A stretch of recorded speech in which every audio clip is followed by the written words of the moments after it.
Welcome to this week's episode of The Mixtape with Scott. I am your host, Scott Cunningham. This week, I have a very special guest. Let's see if you can guess their name. They're the winner of the 2012 John Bates Clark Medal, given for the best and the brightest economists under 40 by the American Economics Association. Many of those people go on to win the Nobel Prize. It already predicted another prize. This person won the 2018, or was a recipient of the 2018 MacArthur Genius Grant. That's right, Dr. Amy Finkelstein, the John and Jenny S. McDonald Professor of Economics at MIT.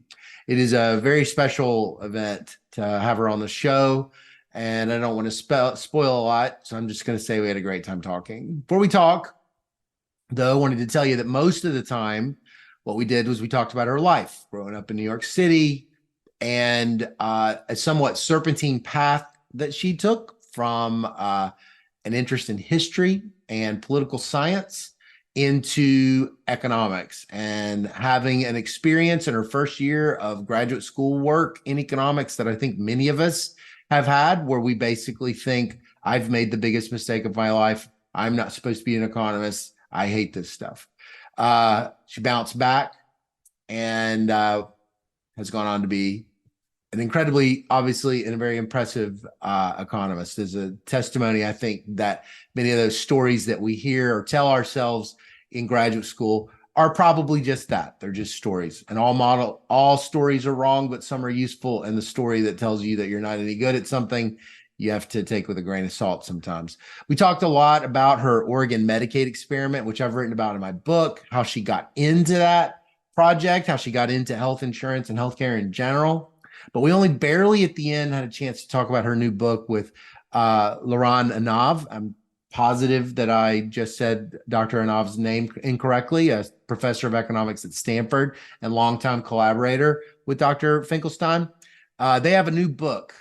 We've Got You Covered, Rebooting American Healthcare. We hardly got a chance to talk about it because we were just talking about so much other stuff. It's a brand new book, not really so much aimed at economists, but economists should read it.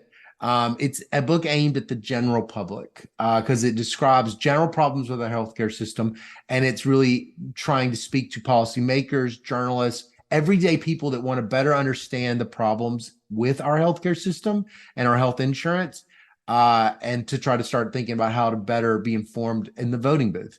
So I'm going to put a link below this. I highly recommend that you check it out. But if you enjoy this interview, please tell your friends, tell your family, tell your coworkers, tell your students, tell your shaman, tell your holy man, your barista, your person that details your car, anybody and everybody. Tell them, hey, stop everything you're doing. Dr. Amy Finkelstein is on the show. Let's go watch her and listen to her. She's a fascinating person with a great story, and one that I think many of you will identify with and be encouraged by. So thank you again for supporting the podcast. I'm Scott Cunningham, the host. Well, it's a pleasure this week to have on the podcast a person that I have a tremendous amount of admiration for and have followed for a long time, Dr. Amy Finkelstein. Thank you so much for being on the show. Is it Finkelstein or Finkelstein? I should have asked you that before. It's Finkelstein. Okay, like Finkelstein. Like Frankenstein. That's Got it. All right. Dr. Amy Finkelstein. So for the sake of the listener, I won't ask you to repeat your name, but could you tell us your job title and who pays your salary? I'm the John and Jenny S. McDonald Professor of Economics at MIT. So MIT pays my salary. Okay. I'm also the founding editor of the AR Insights Journal, so I get paid by them as well. Oh, okay. I didn't realize you were the founding editor. Okay. You've been doing that then? How many years you've been doing that? My second third-year term will end at the end of December. So it's been that for long. 6 years, and then Matt Jenskow from Stanford is taking over. Oh, wow. Okay. All right. So I have an icebreaker. So what's a memory of a vacation that you took with your family growing up that you still kind of have noticed that will pop in your head from time to time? Okay, this is totally embarrassing and not profound or related to economics at all. But we took I really like taking vacation with my family when I was a kid, and we try to do it with our kids now. But when I was about 8 or 9, we went to to Monkey Jungle in Miami, Oh. and I have an older brother, and a monkey shat on him, and it remains to this day the like single best moment of my life. Like, How old was your brother? well, he's 3 years older than me, so if I was not about 9, he was probably about 12. But Oh sorry, my gosh. I wasn't expecting that question. That's honestly the first thing that popped into my head. You still bring that up to him with like Thanksgiving and stuff? Oh, yeah, I mean, it was more, I mean, he's over it. I'm over it. It's more like I tell my kids in terms of like, when we were traveling, I remind them of the Right. highlight of my travel experience. Yeah, that's right. Like nothing, however much fun we have on this trip, it will never top what happened to your uncle. Yeah, exactly. When a monkey shot on Uncle Jeff, there's just no talking. There's no tell. It's all downhill. Okay, that's great. All right. Well, I just want to talk a little bit about your childhood as we move forward. So, what did your parents do for a living when you were little? Yeah, so both my parents are academics actually. They're both still living, so that's wonderful. They were both biologists, Mm. and so sort of grew up surrounded by academics and academic biologists. All their friends are biologists, just like almost all my friends now are economists. But Yeah. and it never really occurred to me to do anything but academia. Like I always really liked school. I suspected at the time, and I think that suspicion proved correct, that I'm not constitutionally well suited to any job in the real world. But the trouble for me was, I mean, I liked lots of things in school, and I certainly liked science, but I was never drawn to sort of biology or studying the natural world. I was sort of much more drawn to studying the sort of social world around me. Finding the right field, though, took me some time. Yeah. Were your parents in the same department? No, they're never. I grew up in New York City, and I think one of the reasons we were there is it's a place where it's relatively easier to find two academic jobs, so they were never in the same department. Do they have the same kind of like specialization within biology, or are they like totally different? So the way they describe it is close enough to argue. So, okay. Okay. Not really. Not really. Okay. So do you grew up wanting to be you grew up probably imagining, you said, to be an academic, but did you grow up kind of thinking you'd be a scientist since you weren't interested in biology? I mean, so that's a bit of a touchy subject. I would say I am a scientist. Yeah. My parents would disagree. Right. I tell them I'm the only social scientist in the family. They're the anti-social scientists. Yeah.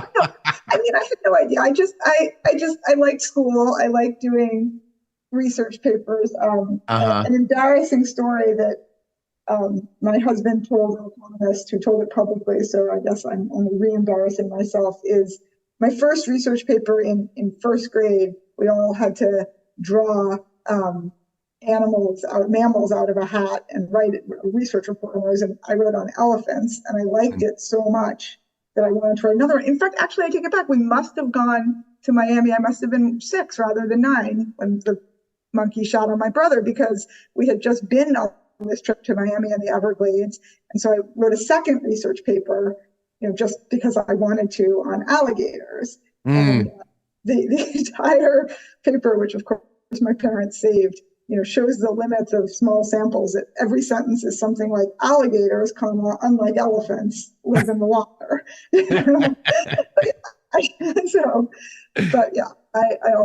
I just liked school. I liked learning things. I liked telling other people what I thought I'd learned. So yeah. So you weren't interested in biology, but you could imagine that you were going to be a scientist in general, because you were like, you loved and it was like there was a lot in the natural parts of it, that like the natural sciences, or not necessarily.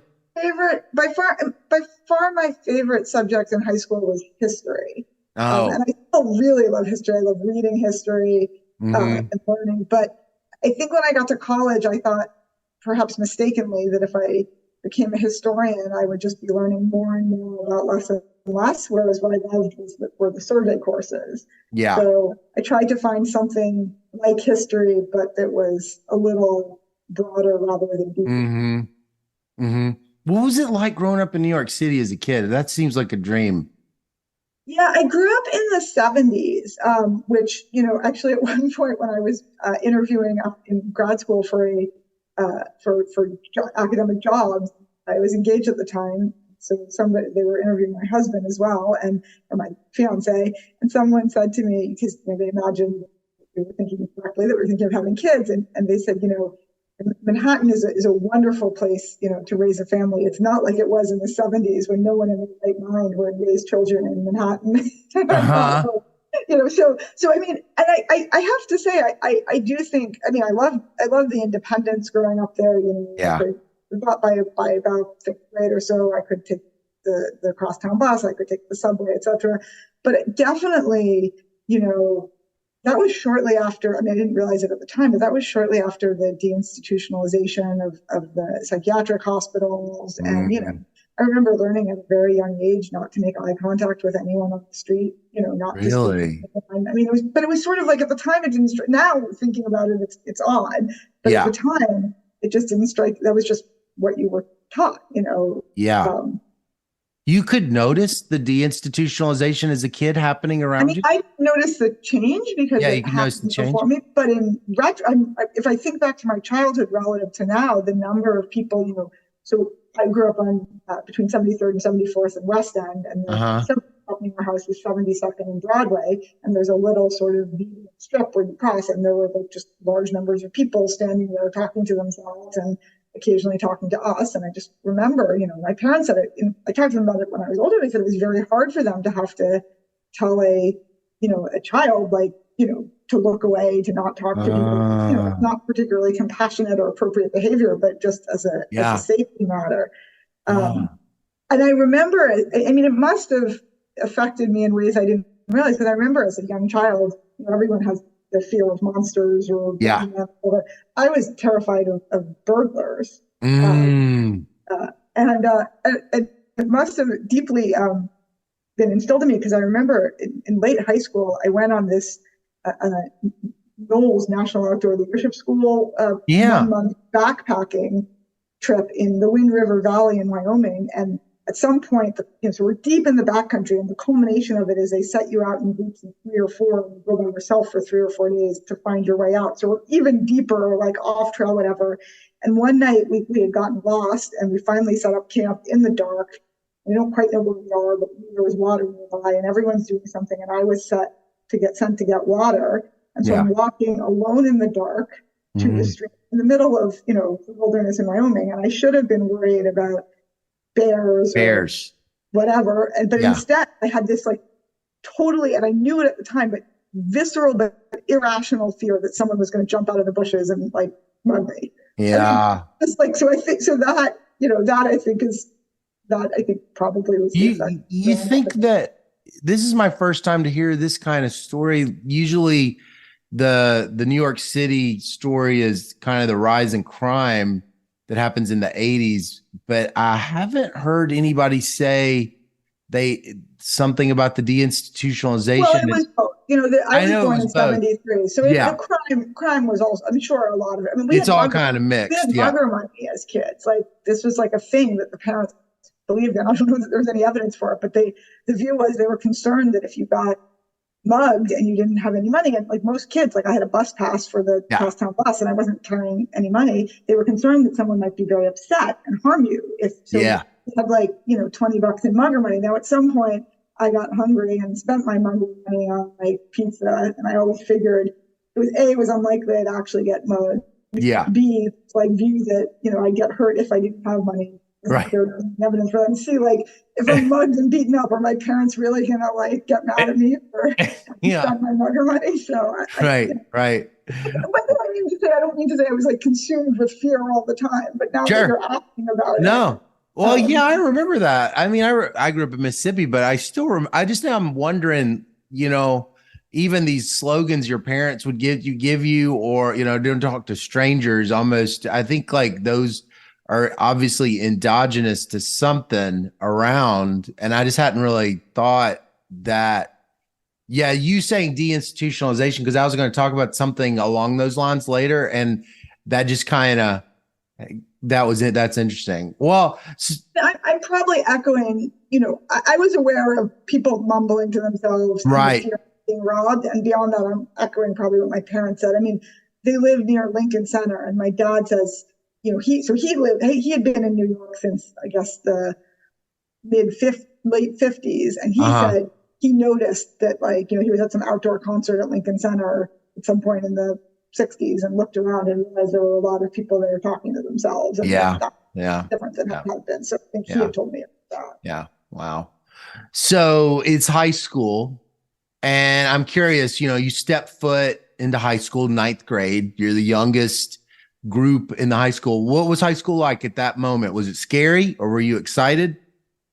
Well, I have to put it in context. I actually went to the same school from kindergarten through 12th grade. It's an private all girls school. Yeah.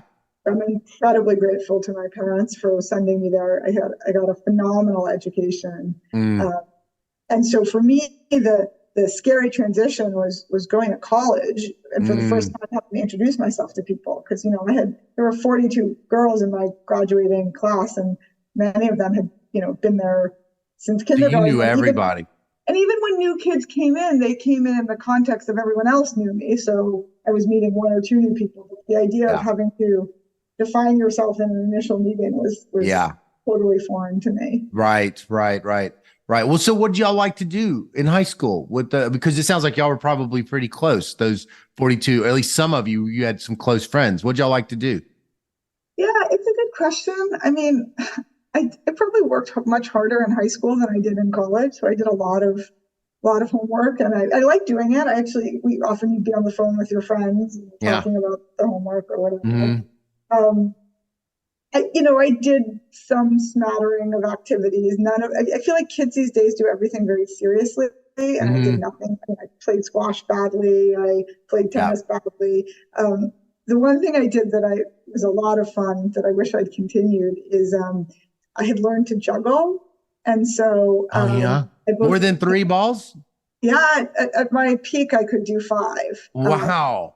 But it's totally nonlinear. Like, I can teach 98% of the population to juggle 3 balls. Yeah. And right. You can pick that up. That can be. I could teach you in 10 minutes if you don't know, but I worked for a year and a half to learn 5 balls. Like, that was, No, I've never, I have always juggled 3 and I could not. I guess it was like there was no YouTubes, but I mean, what'd you do? You had a book or something? Or you figured it out? There were 2 things. So one, in high school, I taught the middle schoolers. I did like an after school program, help them juggling, which was fun. And then I would go down on Carmine Street. There was a juggling group that met of like adults that met Thursday nights, and I would go down and they would help, teach me. And that was really funny because basically, as far as I could tell, at least at the time, there were 2 types of jugglers. There were like the ones that were down in the village in Carmine Street, who were kind of like these hippie people who, and juggling. And then the others, for some reason I don't fully understand, like physicists are really into juggling. So I had learned to juggle from some physicist friends of my parents when I was like in middle school. But then is it almost like you have to be coached? That's what I always felt like I was missing. Like somebody's got to tell me, no, you're not doing a thing right. Or when you're learning a new trick, and then it's a lot of practice. And that was to me because I played a musical instrument badly in middle school and stopped it, not only did I have no innate talent, but I never practiced. Yeah. And I felt really down on myself about that. And I thought I was, incorrigibly lazy and would never have the discipline to actually work hard at anything and improve. So I was super psyched when I discovered that, no, it turned out I just hate music. So like I actually practiced the juggling really hard because I really wanted to get good at it. One of the key tricks that I learned from this group, so simple once you say it, is if you're going to practice, like if you want to learn 4 balls, right, practice over your bed, because then when you drop it, which you do all the time when you're learning a new trick or more balls, you just don't have to lean down as far. Yeah, exactly. They don't roll away. Well, that's beanbags. You need to use beanbags, not beanbags. Yeah. Right.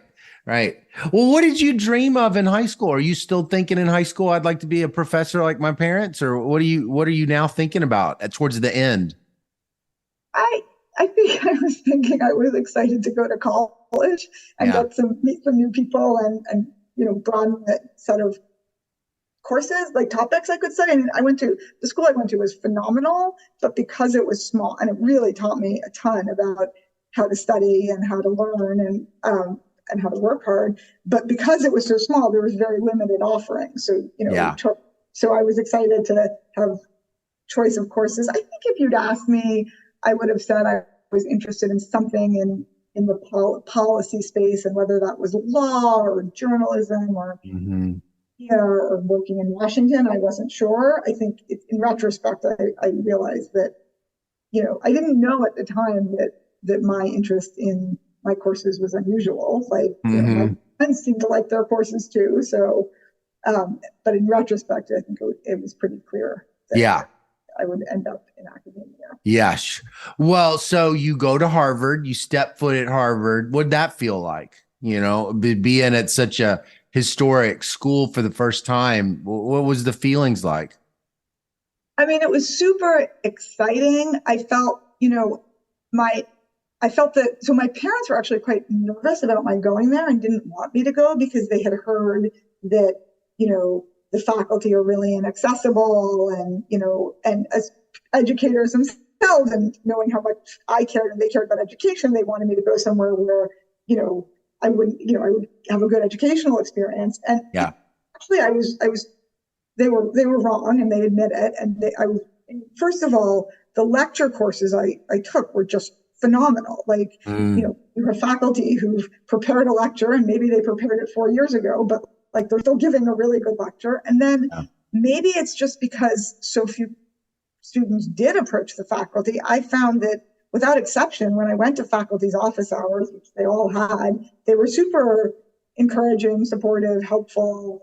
So academically, I was really pleased. And then I think it was just so exciting to meet such a broad range of kids from, across the country, from different backgrounds. I ended up spending, I'm talking about it as if, oh, yes, I was going to be an academic and I went to Harvard and I studied really hard. But the truth is, I spent about 30 hours a week working on the weekly student newspaper just because I Oh, wanted to. really? Yeah, not the like daily one that everyone knows, The the Crimson. Crimson Tide? No, You did I not work worked. on the Crimson No, Tide? I worked on a weekly paper called The Independent, and it was really fun. Huh. I worked in the news department. I eventually became the news editor. Wow. It's really fun. I mean, but it was just, in retrospect, the time I spent on it was a little absurd. But What I do you really, think that was? What about that? Do you think was spoke to you? well, I think one, I really liked the other students who were doing it. They were sort of a similar mix of like maybe like, I mean, the reason I went to the Independent is I was like, well, I want to have time for my schoolwork, and I had this image of the Crimson. People spent their life there. I'm not sure that was true. And there Mm. were a lot of other people like that at the Independent who were both like excited about their course, serious about their coursework, but also serious about putting out a good product. And then I learned that, it was fun. I got to interview, various administrators and faculty and students, and to have a lens into what was going on in campus. And then I really credited it with learning, not sure about learning how to write, but learning how to rewrite. Because like it Mm. forced you had to write quickly. And then as you progressed up in the organization, you became an editor. And so someone would hand you something and your instinct was, okay, it's going to be a lot of work. So I'm going to just go in and immediately start rewriting it. And I find that made it a lot easier for me to then go take that own attitude to my own papers. Like, okay, I had a draft and now I'm coming back in as if it was, something that, a staff writer handed me, and I'm going to assume it needs to be rewritten from scratch, and I'm going to go in and do that. I may drive my students a little nuts because Yeah. I take that approach to their drafts as well. But this idea that like what you put on the page first is not what has to stay there. No, other people, I have some co-authors who write very slowly and beautifully, and the sentences they write remain. But that maybe from my experience in the Independent, I learned to write really quickly and then to scrap it all. Wow, that's great. But So did you kind of have an identity during that time where you were like, I'm a journalist? Or So or not really? I really enjoyed it. I think the thing that I recognized that I didn't like about it is I felt that I was always playing catch up. Like that I was Mm, some topic came up and I would talk to three people who were knowledgeable about it, and that was fun and interesting and I learned a lot, but I had no stock of knowledge on the subject from which I could like sort of critically evaluate what they were saying as opposed to report on. And yeah. now that I read, I talk to reporters and read what reporters write about things that I know about. I'm always incredibly impressed with. I think I was wrong to think this was a feature of journalism. I think it may be a feature of college journalism or my college journalism. But the really good reporters, and there are many of them out there, it's clear that when they come to talk to me about some body of work that I know about, they're not coming in tabula rasa. They already have some thoughts and they're open to learning more and changing their views, but they're not just a blank slate to Yeah. regurgitate what I say. Whereas I felt a little bit like that, when there was some issue that came up, that we were writing about. You hear what the dean says, and you hear what the other, what the students say, and then you kind of, say on the one hand, on the other hand, and so Right. but I think it's a huge admiration I have for journalists that they clearly, come in with enough knowledge to be able to sort of critically interrogate and respond to what you're saying, as opposed to just, taking down, Yeah. your comment to report. Right. But yeah, I liked it. There was a lot Wow. of it's That's neat. That's a neat experience. Well, so a lot of the economists that I talk to, they'll say, their first exposure to economics, it'll what I've been able to kind of piece together is it's either a book, it's a person, or it's a class. And I'm curious, what was your first exposure to economics for you?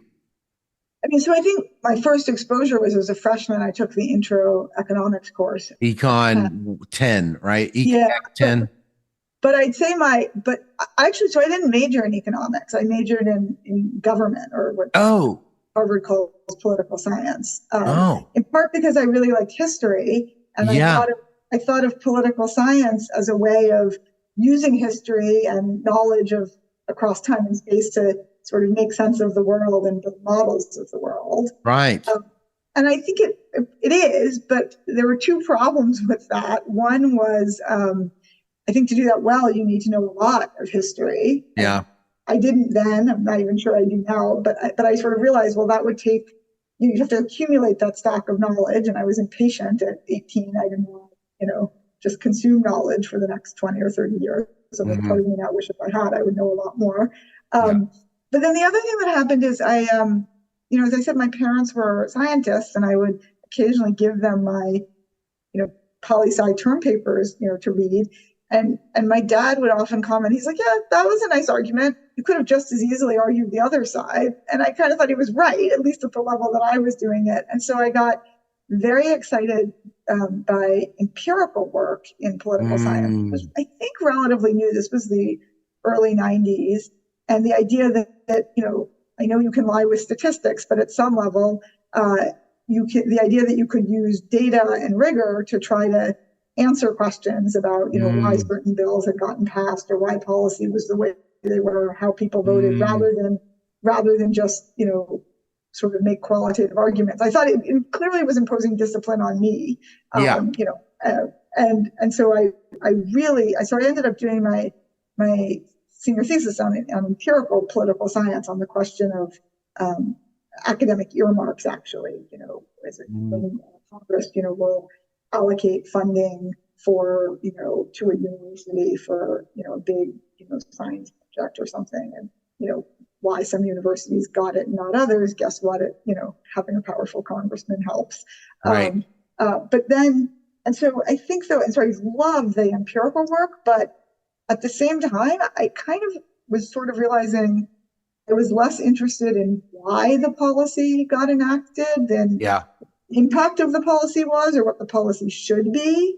Uh-huh. And in college, you sit around with your friends and you just sort of these college bowl sessions, you argue about, the topics of the day were things like, does welfare, cause single motherhood and intergenerational dependency? Charles Murray's The Bell Curve had just come out. Right. And so the really like eye-opening moment for me was actually the fall of my senior year. I took a class from Larry Katz called Social Problems in the American Economy. Yeah. And it was just like, oh my goodness, all these questions that we were sitting around shooting the shit about, excuse my language, in our dorm room. It turned out those were questions that you could actually try to answer rigorously with data rather than with sort of just rhetorical flourishes, which, my friends were very good at. Right. And that just blew me away. And I thought, well, that's what I want to do, because I like to argue. I had opinions. I wanted my opinions to be more informed. And then I wanted to actually have evidence rather than just, oh, come on, no one would use Milwaukee just for, higher welfare checks, or, I don't know, that's an opinion. That's not evidence. And just topic after topic in that class was something that, was in the news, or I had thought about or heard about, or that my friends argued about. And he would show us a paper in which, at the time there was a lot of, natural experiments when states changed their laws on no fault divorce, whatever it was, and that's how you could look at it. And actually, one of the things I also really remember from that course is particularly, I think it was on the question of welfare causing single motherhood, which had been a big topic in the 80s. He showed us the time series of like when welfare was becoming more generous and when single motherhood went up. And he's like, yeah, the time series doesn't match. And then he showed us the cross section. And then he showed us some of what must have been sort of early natural experiment papers. Yeah.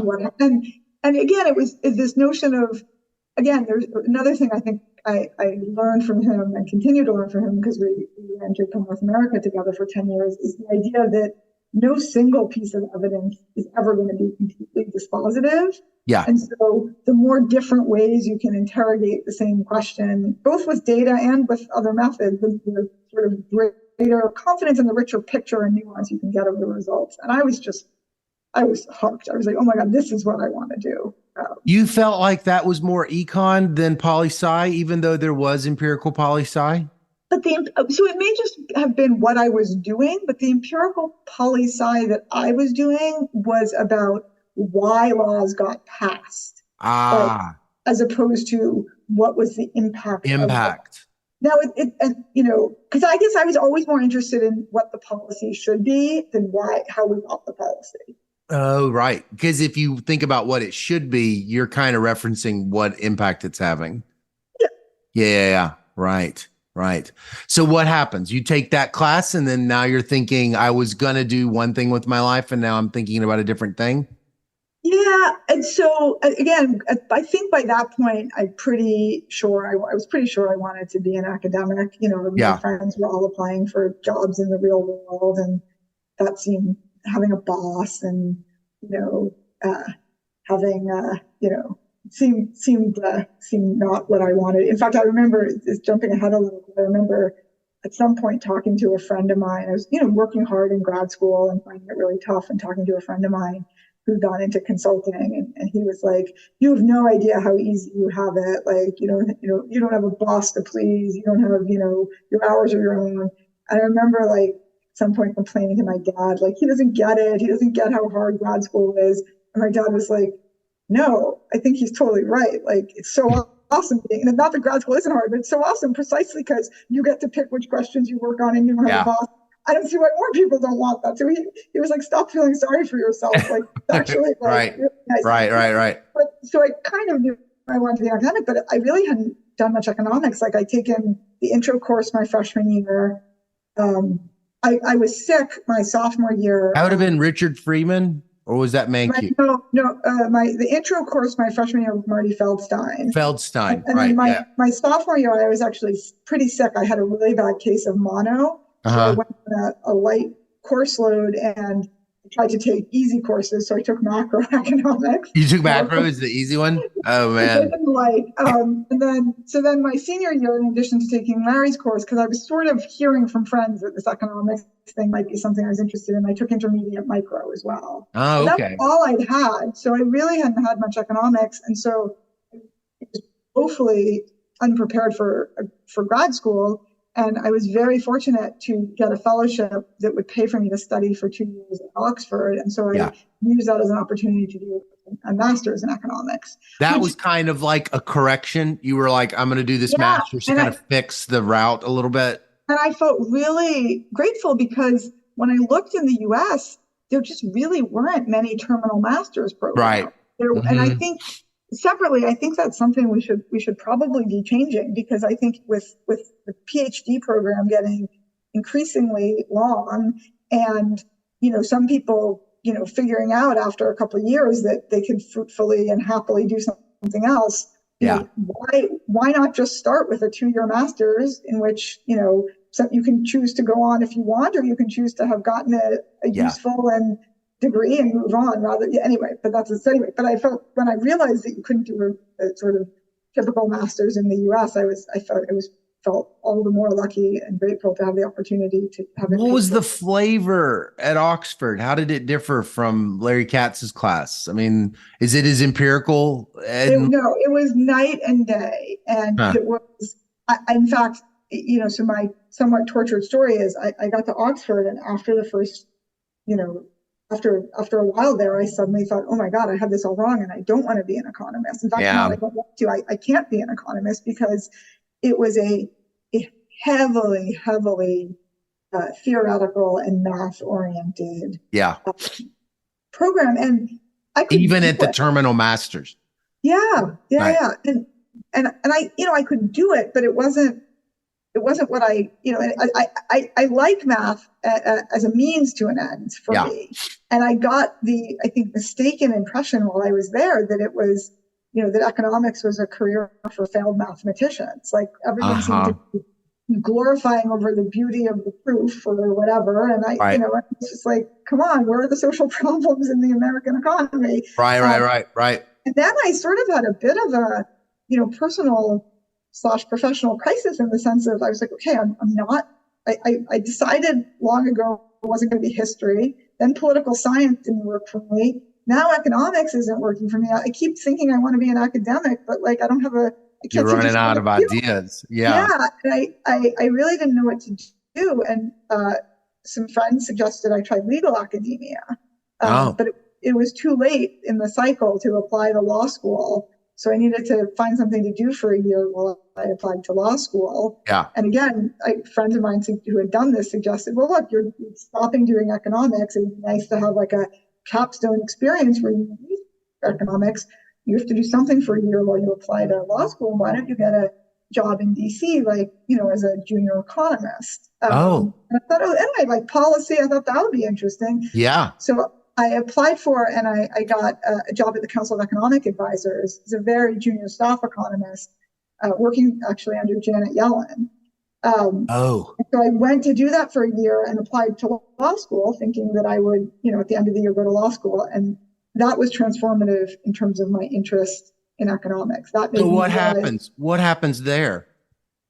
Well, I think the main thing that happens, so the way the Council of Economic Advisors works is that as a staff economist, I was working for senior economists who were on leave for a year or two from academia to advise, the White House on economic policy. And the first thing that happened is that I realized very quickly that the people I worked for were way better at their jobs than I could be at their jobs. So I'd had a bunch of internships in college where I thought, perhaps mistakenly, but at least it was my impression of, I could kind of do my boss's job. Maybe I need a year of experience, but I kind of know how to do that, or I could do it. And these economists had a framework for when they were posed a policy problem, that got handed down, from the president's, domestic policy council, or from the Treasury Department or the Labor Department, or sometimes from Congress. They had a framework for how you go about thinking about the problem that I didn't have. Like I remember one example President Clinton was they were trying to do something to subsidize childcare for low-income families. And there was a proposal coming out of, I think, a Republican, I don't really remember, in Congress that was going to subsidize loans to childcare providers. Okay. To build more childcare. And they were like, that's how we'll help low-income families. And so the Council of Economic Advisors was asked, what do we think of this? Yeah. And the person I was working for very quickly laid out, well, okay, depends on the elasticity of supply. And, just sort of like and then of course you have to put numbers on it, but you forget the numbers first. Like, what is the frame? How do we go about? That's the framework. Yeah. And I just was like, wow, all the economists that I work for, and also I met I worked with or worked for a number of economists, professional full-time, economists in DC at the Treasury Department, at OMB, and they just had such a coherent and useful set of tools for how to take the policy proposal that's come up and break it down into, here are the 6 things we need to know to think about the impact. Yeah. And I was like, I want that. I want to be able to do that. And you're getting this framework. It's theoretical, but it's very different than the theoretical framework you were getting at Oxford a little bit. I think in retrospect, it's closer to price theory, right? Yeah. That's what it sounds like. It's just it's something that I try really hard with my students, and I'm not sure I'm successful, which is I feel like the goal is you should be able to read an article in the newspaper, and I try to take some of my exam questions from things that I've read in the newspaper over the term and be like, here's this current policy debate or current policy proposal. Just how do we lay out a framework for thinking about this as economists? Yeah, right.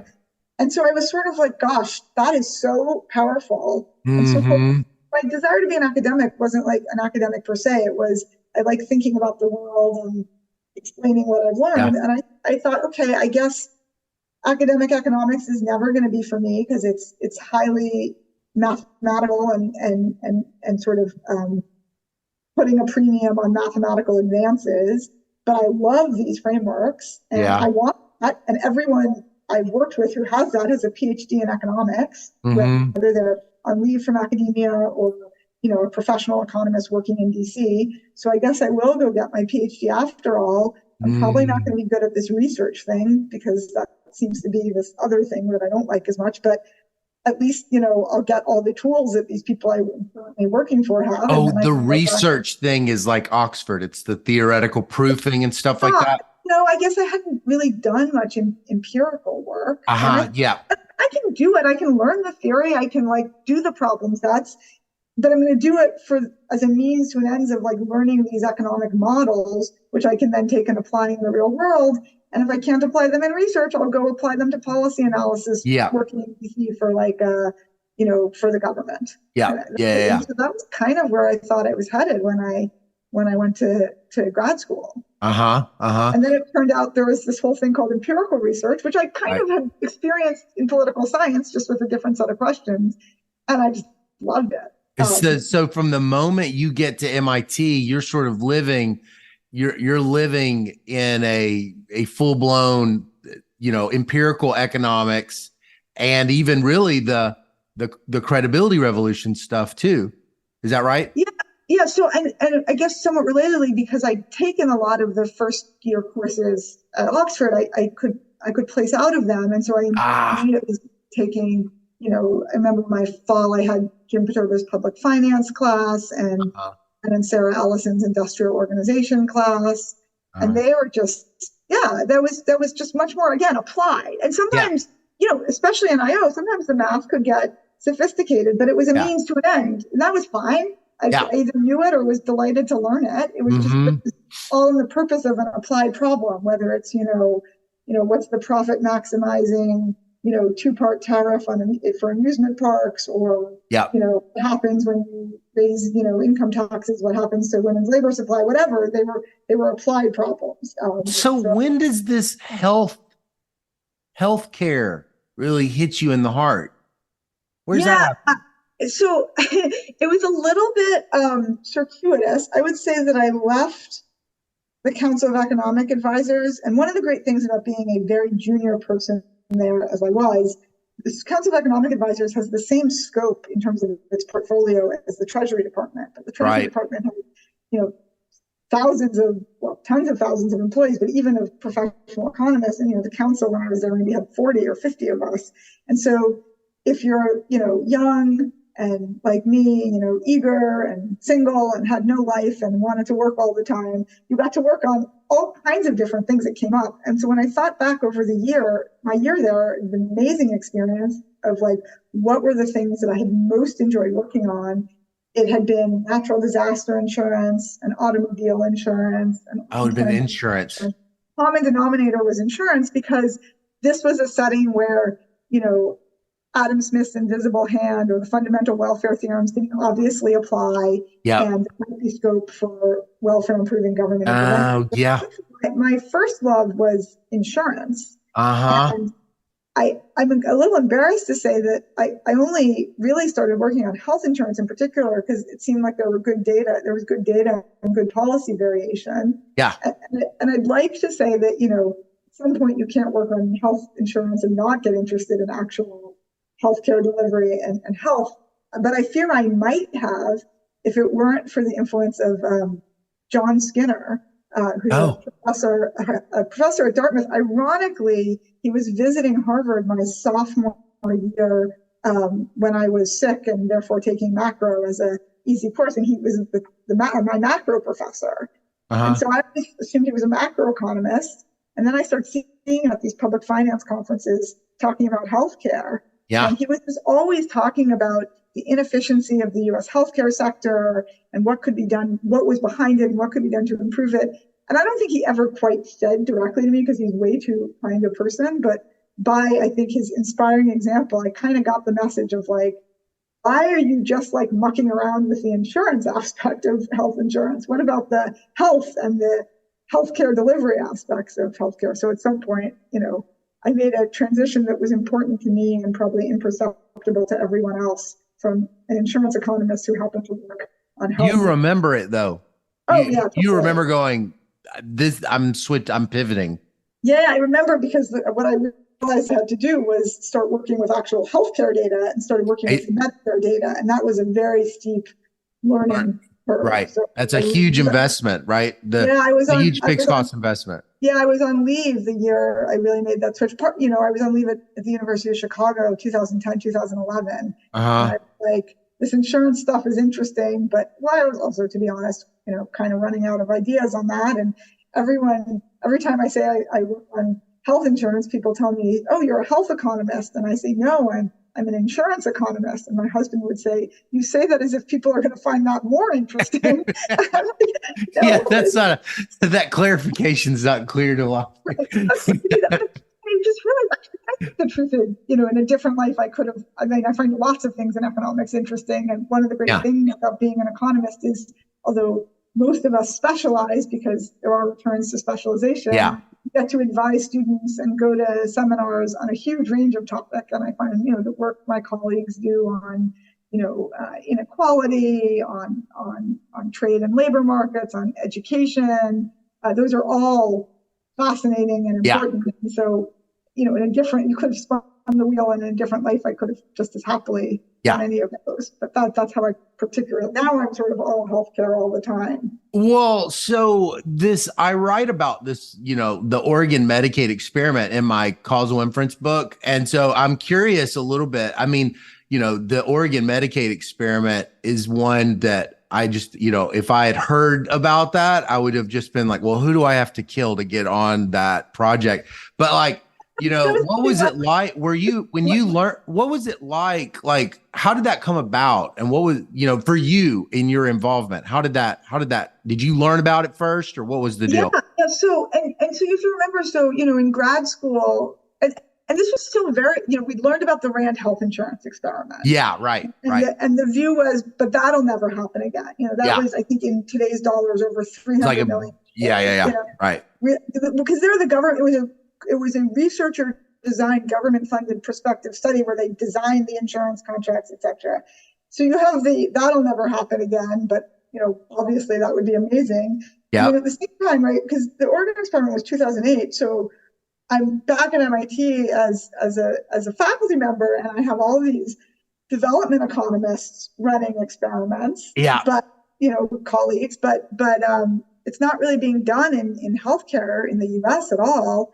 And then Oregon decides to run a lottery to allocate a limited number of Medicaid slots. Who hears of that first? Are you the one that hears of that first? Yeah, well, Stephen Colbert lampoons it on late night TV. There's a great clip that I like to play for my students. I mean, I won't even try to imitate it because he's much funnier than I am, needless to say.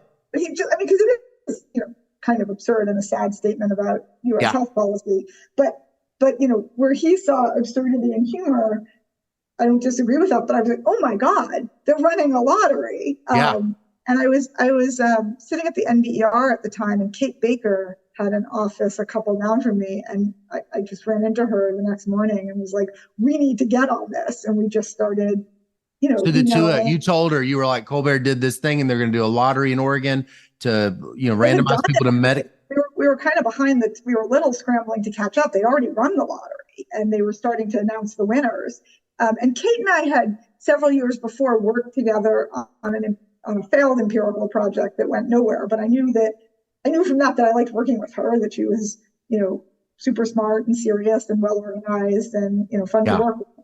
I had no idea what I was getting into. What'd you do? You call, it's like, you call these people on the phone and you're like, I want to analyze your data, because they're not probably thinking of it in a researcher way, right? They're not thinking we have a lottery. We got connected with people in the state. So there was a nexus of researchers at universities who were working, with the state to try and improve their policy. And so it turned out someone there had applied for, and I think actually been rejected, but for a small grant to try to study this, the lottery, because we weren't the only people to recognize that it was other people watched that Colbert show.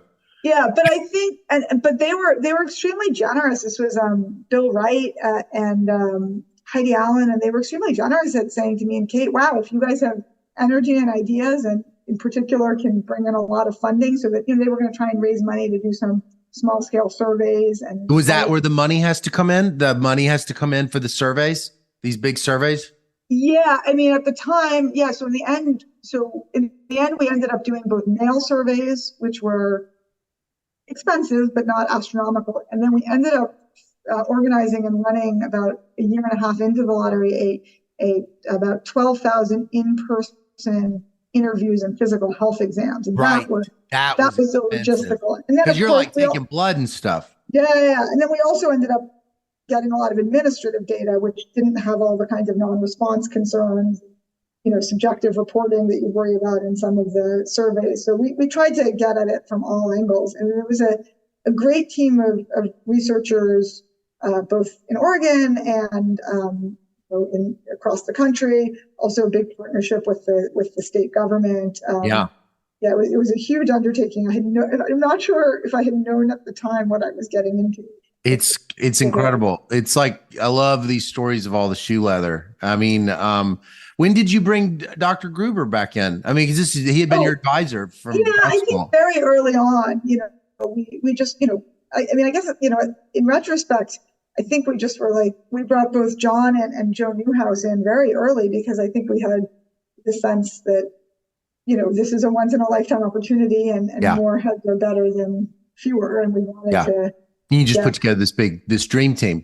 Yeah. It was great. Joe kept saying he was, reliving his youth through the Rand health insurance experiment. In fact, one of my favorite moments, we actually mentioned it in the book we just wrote, because it came up, it was relevant there too, is so we applying for these big NIH grants to get, funding to, or maybe it was a foundation grant. We applied for a lot of grants to get funding to do the work.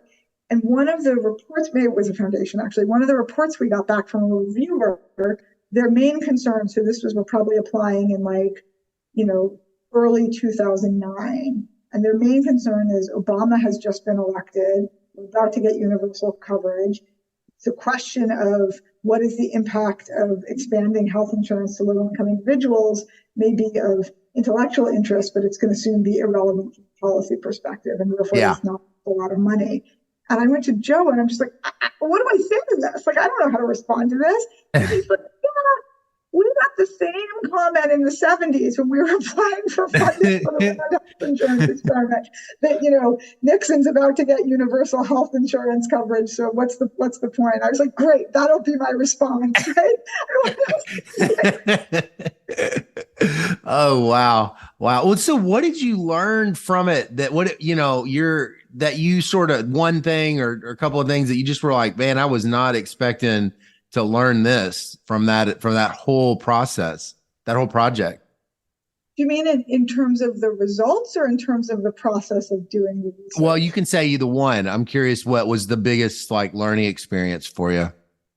The biggest learning experience for me, which actually was the inspiration behind my decision to co-found JPL North America with Larry Katz, was, oh my gosh, despite being at that point, a tenured professor with a fair amount of research experience, there's an enormous amount of decision points and craft that go into conducting a well-designed and conducted randomized experiment that A, I didn't know, B, it wasn't obvious, except that I was fortunate enough to have my colleagues at MIT in development who were doing randomized experiments, and Larry Katz down the road at Harvard who had done MTO. It wasn't clear how I would learn those sort of soft skills.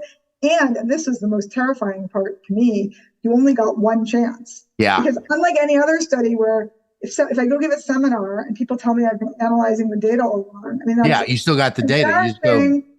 It's a bummer. It's a waste of 2 years of my life, but I can go back and redo it. And this was if I don't do things now, I've just baked in a problem. And I hadn't realized that. And I was enormously grateful to the help I got particularly from Larry Katz, also from Esther Dufault, and from Elton, who is not only my colleague, but also my husband. So he got, he's a development economist. He got pestered with, does randomized trials, a lot of questions. One he failed me on that I teased him about is, I'd be talking to him and Esther a lot. And I finally went and talked to Larry Katz, and he's like, all these surveys, you got to be worried about non-response bias. You really need to both bake into the design some intensive follow-up, but also get administrative data so you can check where you can get similar outcomes if you have a problem. And I went home and I said to Ben, how could you not have brought this up? This seems like so first order. And he's like, I don't know. In an Indonesian village, you go survey people, 99% of people show up. Don't blame me. So I realized two things. One, that I was incredibly fortunate to have this sort of kitchen cabinet of people who were both skilled and knowledgeable and generous enough to advise me. Yeah. But also that some of these issues were unique to the North American context, they weren't the same. And so out of that was part of the inspiration to start JPL North America, so that other people at universities across the country could sort of, benefit. We could leverage the sort of stock of knowledge that we have and make it easier and more feasible for other people to do randomized. Oh, it's so exciting. That's so cool. You've got this new book with, I don't know how to say the first and the last name of your co-author, Rerun Inav. I say Rerun Inav, but I'm not sure I'm saying it right here. You've written a ton with him. I was counting it, 2 books and 30 articles, and then I just quit counting. So you guys are, I'm going to take it, that's it's been a very good a good partnership. I can't speak for him. I would say it's probably the single best professional experience of my life. That's great. I don't like to pay him compliments, but hopefully he won't listen to the podcast. He won't listen to it. He won't know. Working with him is amazing. Well, what is this book about? For the sake of the listener, why'd you guys write it, and what's it about? So, the book came out of the fact that, despite, as we've talked about, my interest in policy and the fact that a lot of the work that Rerun and I do together and that I've done with other people is related to health policy and how to improve it. Neither of us have ever been involved in public policy or advising campaigns or speaking out on what policy should look like. And I think it's because we thought we didn't know, and we should stick to our narrow academic comfort lane and leave the big picture problems to people who, thinking hard and working on that. Yeah. But as we say in the prologue to the book, my father-in-law asked me during the 2019 Democratic primaries, what I thought of Medicare for all, or what I thought we should do for health policy in the U.S. And I told him the truth, which was, I don't know. Those are hard questions, and that's why I work on them. I do research on things I know the answer to. Yeah. I do research on things I don't know the answer to. And, my father-in-law is a very sweet man, but he's persistent. And he came back to me. He's like, look, Amy, you like to stay carefully on what the evidence is and not sort of pontificate or use on things, on facts not in evidence. But come on, you've been working on this problem for 20 years. You must be one of the world's experts on health insurance policy. Now he's, forgiven for a little father-in-law over generosity. Sure. But he's like, are you seriously telling me you have nothing to say about how we design U.S. health insurance policy? And I thought, ouch, he's got a point there. And it would be nice to at least, again, going back to those economists in Washington who would give us frameworks for how to think about a problem. Maybe I don't have the answer, but I at least could have a framework about if you believe A, B, and C, you'd want to do X. And if you think more about, Q, Y, P, you do, Z or something. And so the audience is not just economists. It's like you're wanting policymakers and journalists and people like that, you're wanting to talk to them about, well, this is sort of from our career of working on these topics. This actually is more practically, the kinds of policies that we think actually are not effective. Is that wrong? I mean, the audience is most decidedly not economists. I think it's interested people like my father-in-law who want to understand how we could potentially make U.S. health insurance coverage so much better. And it's even more particularly people who are currently involved in policy or might be thinking about going into a career in policy, so that, when a policy window opens up next to have radical health insurance reform, as it seems to at the federal level every few decades in the U.S. and perhaps more often at the state level, we have now a view of, what needs to be done, and hopefully that'll be useful. I was kind of wanting more time to talk to you about one particular topic, but that's covered in the index a couple of times, is mental health care. And your comment at the very beginning about watching deinstitutionalization happen. I just was kind of curious, before we get off, lots of times when we have mental illness in the family, we have schizoaffective disorder in the family, and then PTSD and other things. And to navigate to be like a PhD economist, or even like, quasi health economist, and to navigate mental hospitals as a family member, you feel so weirdly incompetent, it's just incredibly like, you're like, what am I doing here? That I can't help. And, this family member doesn't want to take any other medication. But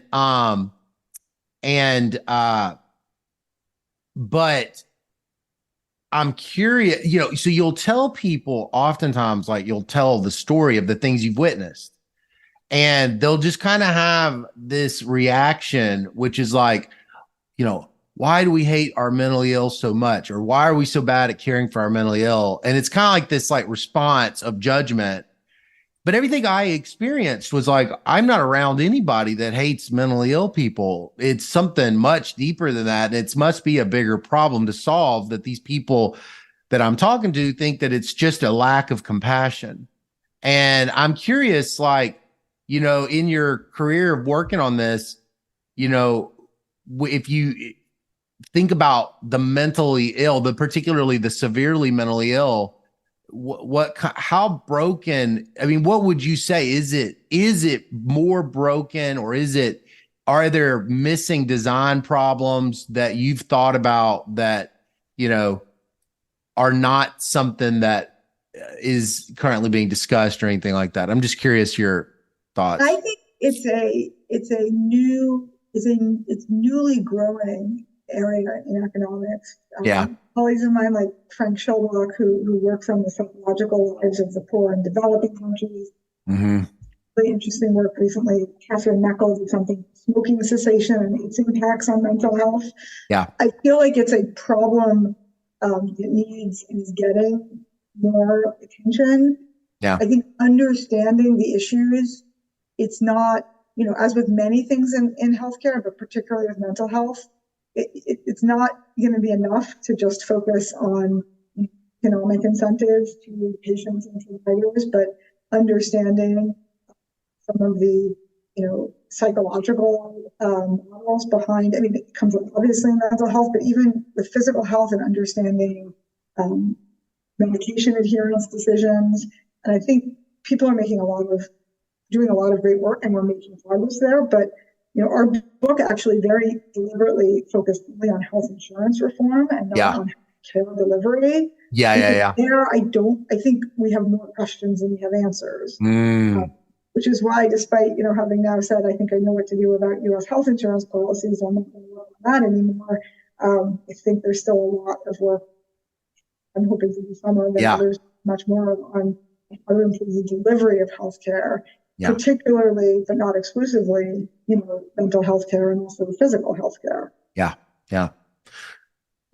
Well, we are at the top of the hour, and I promised you that I would not keep you too long. I have one last question. If you could go back to now, I guess now I'm going to change it a little bit. If you could go back to that younger Amy Finkelstein that was at Oxford, maybe that, she's kind of at her lowest point, and you could go back and she doesn't recognize you necessarily, but you go back with her and you take her out for drinks and you just sit with her and you listen to her story and you comfort her, and you can only really tell her one thing. What do you think? What do you think now that you've lived this life? What do you think you really wish you could tell her? That about where she was. I think I know what I tell her. It's what I imagine myself telling my kids when they're a little older and going through something similar.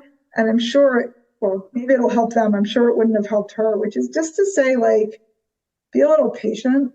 Just because right today you no longer see your clear, 25 years forward professional path doesn't mean that it doesn't exist. I think for me, what was really hard at Oxford was, I was perfectly happy day to day. I liked my courses and, I liked working at CEA, but there was this just looming, cloud of worry over my head of what is my life going to be like? And I can't see the path forward. And I think the right advice is just because you can't see it doesn't mean it doesn't exist and won't be pleasurable. Right. And so just, keep doing what you're doing and not to worry so much in the meantime. I'm sure I wouldn't have listened. I'm sure I don't listen now, and whatever my current worries are, people say probably something similar. But I do think, it's not like you shouldn't think at all about, do I think I'm moving forward in life? But I think I was just too consumed with, I don't know, I can't see what my career is going to be like in 20 years, and therefore that must mean there's no professional path for me, as opposed to, often, I think it's true in research as well. I've gotten much more comfortable with it in research, but unlike your career, which you only get to really live once, research you cycle. So every few years you're starting new projects and gotten much more comfortable with the uncertainty. You have some sense of where you're going. What I always say about a research project is you have to go in with some idea. Otherwise you're totally, casting about with no direction, but you can't be too wedded to the idea because inevitably other things are going to happen and you got to sort of go where the results are going, and that may mean changing the project entirely. And I guess that's what I would say to my younger self about thinking about your life career. You need to have some guess at the moment of where you're going, but you should have a healthy realization that probably it's going to end up very different from what you're imagining at the moment. And that's not just okay, that's kind of part of the fun. Yeah, that's part of the adventure, kind of being not being so upset by that uncertainty. Yeah. But still maybe that's why I was so drawn to insurance, because I don't like uncertainty. Yeah, right. It bothers me so much when insurance markets don't work, because they're supposed to offer security. Right. Well, it's been so pleasurable, so nice to meet you in person, as I really did mean it. I'm such a huge fan and look up to you a lot. And I think, one of so many people that just have a tremendous amount of admiration and see you as a role model. So I really appreciate you being on the podcast. And I hope that That's we'll cross awesome. in person and Oh, I get to meet again. I'd love to. Thank you so Okay. much. All right. Bye-bye. Bye-bye. Gonna see us through. Honey, you need me. Baby, I need you.